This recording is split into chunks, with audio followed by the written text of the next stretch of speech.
I had been thinking about doing something in Daddy's memory. So I had kind of this interest in cycling, and I said to myself, what if I cycled across Canada?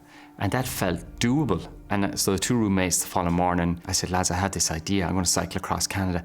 The two of them almost fell off their chairs laughing. They said, you do know Canada is like 7,000 kilometres or more. We just seen the heartbreak that cancer had delivered to his house. Jerome's passing was still very fresh in his head, and he wanted to do something major, something out of the ordinary. Lámha bháin níor thuig mé, mar bhí sé mar a bheas ó thaobh amát.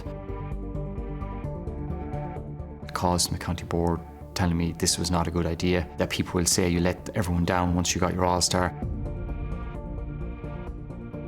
I was introduced to this guy who was a wealthy businessman in Halifax, and he said he'd see me, and if he thought the idea was good, he'd sponsor it. He said to me, you know what, he said, who's going to care about some Irish kid cycling across Canada? It's not a big deal.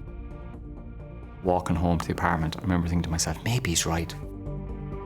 I got home, in the letterbox was a letter from my sister Susan to say, you know, go for it, we're all behind you. Probably did need that bit of family backing to feel like I had almost encouragement from someone, because everyone else were kind of looking at me going, you really think this is crazy?